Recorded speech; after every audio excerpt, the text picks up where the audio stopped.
Hey, Sparkplug here again, mate. How are you? That's good. Quick question. I was wondering, do you think we're ever going to see fighters in the UFC that are world class at all disciplines, like Lomachenko boxing, Jordan Burroughs wrestling, Gordon Ryan jiu-jitsu, all these world class disciplines combined into one, or is that asking for way too much? I want to know your thoughts.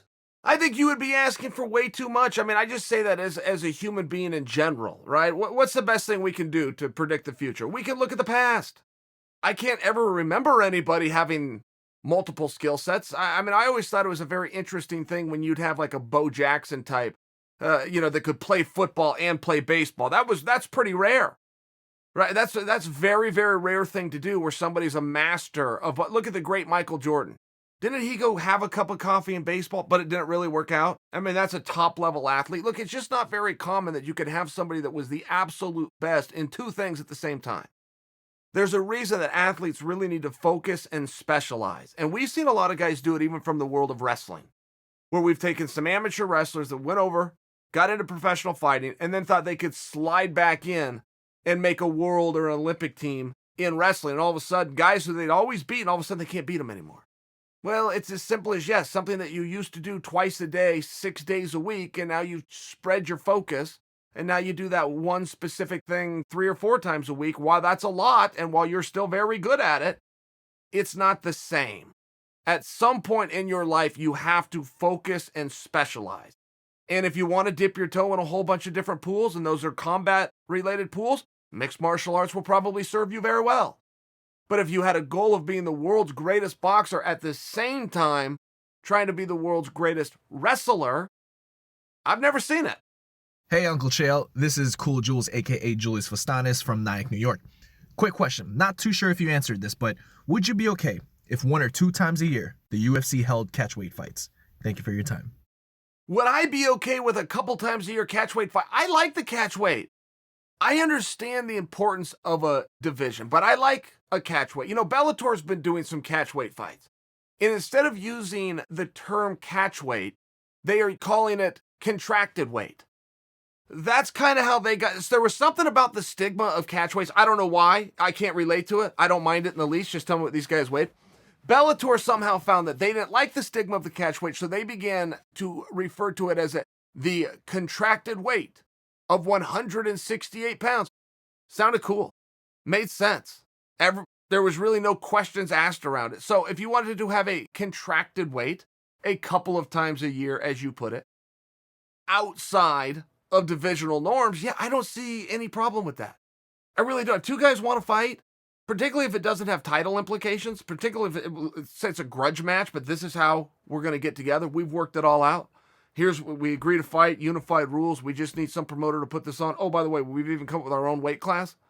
Even if the weight class is a little bit of a head scratcher, 163.5 pounds, I don't care. I just personally don't care. If that's what everybody's agreed on, wants to do, and that's a match that we want to see, but for some reason, what the guy weighed and what the opponent weighed was some sticking point, great. Let's write it down and get it out of the way. Hey, Chael, just watched your video where you're talking about how fighters go silent and how GSP might have a fight. And I was thinking, what's the biggest fight for GSP right now? And I think it's Mayweather. Do you think that could happen in boxing? Just want to hear your take on it. No, I don't think that can happen, to the point that I'm even surprised that you asked the question. No, I don't think that Floyd going over, or I apologize, that George going over and doing boxing is an overly compelling story. I don't think we're going to see a lot of mixed martial artists going over into the world of boxing. I think we're going to see even fewer boxers coming over and doing mixed martial arts, but you will have a one-off. You will have something here or there. There's something in the works right now with Floyd Mayweather to come over and to compete inside the octagon, but that's not going to be unified rules mixed martial arts. It's going to be something. And whatever those special rules are and however much it is to favor his skill set, there's still a big risk that he's going to have to take. There's a real competition that's taking place. But what exactly all that is and what all that means, I think that we're going to have to wait to see. I'm very surprised that you said George versus Mayweather. That surprises me. If you could get George St. Pierre for any fight, I would be surprised if Floyd Mayweather was the one you pulled out. Or, hey, you can get Floyd for any fight. I'd be very surprised if George St. Pierre is the name you pulled out. You caught me off guard on that one. Hey, Uncle Chael, I have a question for you. Now that we've seen Alexander Volkanovski beat Max Holloway, would you like to see Henry Cejudo come up to featherweight and fight Alexander Volkanovski for the 145 belt and become Triple C in the UFC? Because I believe Henry Cejudo is 5'4" and Alexander is 5'6", so that's not that big of a difference. Would you be interested in that? Well, I will tell you, I had not thought of it until you just said it. And I have no problem with the matchup, seeing Alex and Cejudo getting in there. I got no problem with a guy like Cejudo going out there and trying to collect hardware. I would have a problem with holding up those divisions. I mean, we already saw the bad news that happened. Henry became the 25-pound champ and the 35-pound champ. Now he's got to defend one or both, or how does that work? Oh, and by the way, he hurts his arm and can't defend either for a meaningful period of time. And now Formiga and Benavidez are going to have to figure that out, and Henry's been officially stripped of that. So now we point all of our focus at 135 pounds, of which he doesn't have an opponent yet. So before we do that, pump the brakes. I love the matches, love everything you're doing there, but for Henry, let's find out who's fighting him next at 135. Let's find out who that top contender is, what the date is, and start to focus in that direction. Hey, Uncle Chael, love all that you do. So I don't know if anybody said it, but I'm going to be the one to say I don't think Conor's fight coming up at welterweight is about a rematch with Khabib or jumping the line. I think Conor wants to prove that he is in fact big enough to fight at welterweight for two reasons. One, it opens up a big fight with Masvidal if he can top Cerrone at welterweight. Secondly, it might put him in line for an Usman challenge. Now, I don't know if that's a realistic perspective, but who's ever accused Conor of being realistic? Sure, Conor at 170 is going to be a very realistic talk, right? The only one that's seeming to stop the Conor talk at 170 looks like Dana just wants him to move down to 55, take on the winner of Khabib and Tony. I understand all of those things, but I think that your head is right too. Conor seems to trying to predict him is a very difficult thing to do. And he does love to surprise people. And he does love challenges. I mean, he really does. Going over to boxing and taking on Floyd Mayweather, that wasn't about a cash grab and $100 million. He was trying to beat him. I mean, he went out and fought him for 30 minutes in a sport that he didn't even belong in, with three crazy judges sitting ringside getting ready to screw him over, and he still stayed out there for a half an hour. I mean, say a lot of things about Conor, but saying that he likes a challenge is very fair. So reason I bring this up, we're supposed to do this cowboy experiment at 170 pounds.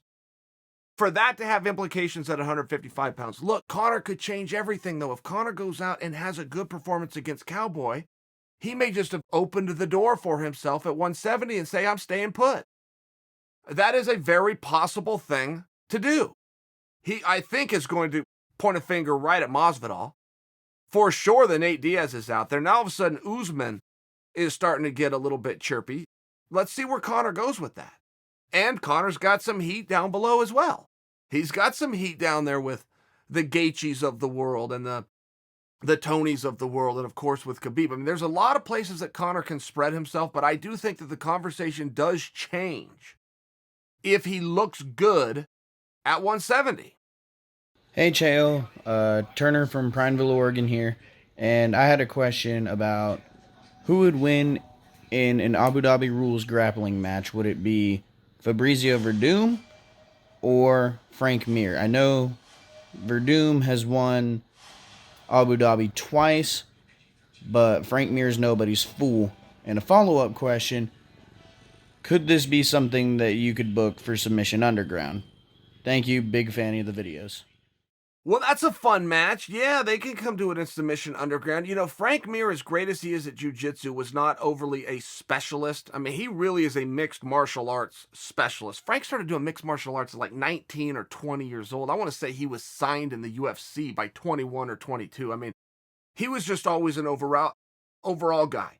And he had his black belt, and he could do plenty fine with the punching and the kicking and just wrestling. But if you put it all together, boom, that's really what Frank Mir was. Frank Mir was a mixed martial arts. Verdum, as far as he did go in mixed martial arts, he used to be a specialist. He used to be just a ground guy. And I believe Verdum won Abu Dhabi. I know he got second one year because I remember a match where he lost to Vinny in the finals. That might have been in the absolute. I believe Verdum was an Abu Dhabi champion. So if you're specifically making it Abu Dhabi rules, a game that we know Verdum can play, I would have to lean that towards Fabricio. Hey Chael, my name is Michael from Ireland, and big fan of the show, by the way. I love your content. And my question's regarding Conor McGregor going into this next fight and his fans. Now, here in Ireland, since he lost that Khabib fight and all the allegations that have gone around him, and most importantly, when he hit that old man in the pub here in Dublin, a lot of the hardcore fans, and even just McGregor fans in general, have completely abandoned him. Don't care about him anymore, what he does. Doesn't matter what he does anymore. Just he's completely abandoned. Just want to hear your thoughts on this, and how do you think it's going to affect him going into the next fight and going forward? Thank you. If you introduce me to 5 people that used to be Conor McGregor fans, and somewhere because of his actions, be it in the club or him just laying a little bit low or him even losing to Khabib, and you show these are guys that used to care about Conor and now they're completely neutral. They don't. We don't love him. We don't hate him. We don't cheer for him. You just introduced me to 5 liars. I simply don't believe you. And I simply wouldn't. And I keep hearing this phenomenon. But I keep seeing when Conor does or says something, the numbers go through the roof. I live in the digital space. I can get an exact audit anytime, the exact numbers. I watched them sell out T-Mobile Arena in minutes for a $10 million gate, of which will become the second biggest gate in mixed martial arts history. Oh, by the way, it only loses the top prize to a different Conor McGregor fight. So I know that this is a phenomenon, and I know that it's a fun thing to say, and I know that it is even designed to maybe hurt Conor's feelings, and as a way of getting even with it and letting him know we're no longer coming on the journey with you. But numbers just don't support that. And again, if you brought me 5 people that said that's how they felt, I think you're bringing me 5 people that are lying. Hey Chael, Brendan here from Berlin. Wanted to ask your thoughts on Charles Oliveira. Is he being overlooked in terms of the title picture at 155? I think he's got 6 wins in a row now. It's pretty good in the lightweight division. All by finish, 4 submissions, 2 TKOs/KOs. Been looking really impressive since he moved back to lightweight, and he's super exciting fighter. Everyone's talking about Gaethje in line next if Conor doesn't get the title shot or after Conor's done. Is Oliveira possibly being overlooked? Well, hard to say that he's being overlooked. I mean, I like the case that you just made for him, and he definitely is very fun to watch. I just think you've got such good options at 155 right now. I agree with you with what you said about Charles, and it sounds like Gaethje, is being offered some fights and isn't taking them. So we're hearing something about that. I've always liked the idea of Kevin Lee getting in there with Kevin Gaethje and those guys figuring it out. But I hear what you're saying about Charles, and I agree with you. I wouldn't push back in the least. I think the guy checks a lot of boxes. He is very fun to watch. He's a handsome guy. He's young. He can do it all. I mean, he came in at first known for his ground game. He ended up getting submitted. He comes in known for his ground game. He gets submitted by Miller, which was a huge surprise. But he's really never looked back since. I mean, now he's going out there, he's implemented his will. It looked like, particularly on the night that he lost to Miller, it looked as though he had just had anxiety. It looked like he just wasn't performing when the bright lights were on. I'm quite sure if you went and asked him, he would agree with me and go, yeah, I just didn't bring my skills that night. But there was something about getting his feet wet, getting used to that, and something that now he thrives on. I mean, look, if you're asking me if Charles Oliveira is a good answer for a top-level fight at 155, of course.